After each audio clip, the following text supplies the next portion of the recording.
ಕಲ್ಯಾಣಕ್ಕಾಗಿ ತಪಸ್ಸನ್ನಾಚರಿಸುವಂತಹ ಮುನಿ ಸುಪಾರ್ಶ್ವಕ ನಾನು.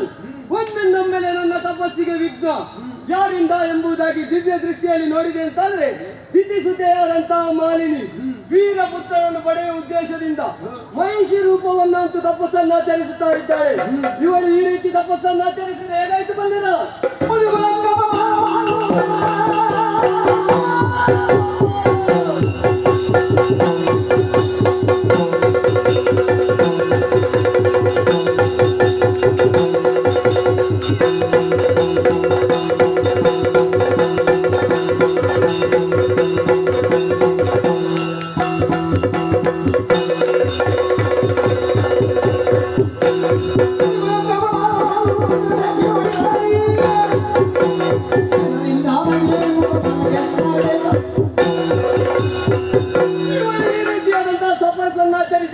ನಮ್ಮಂತ ಮುನಿಕುಲಕ್ಕೆ ಅಪಮಾನ.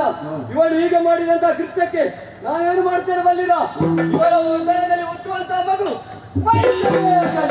ಅಷ್ಟು ಮಾತ್ರವಲ್ಲ, ನಾನು ಕೊಟ್ಟಂತಹ ಶಾಪಕ್ಕೆ ತ್ರಿಮೂರ್ತಿಗಳಿಂದ ಪರಿಮಾಡ್ತಾರೆ.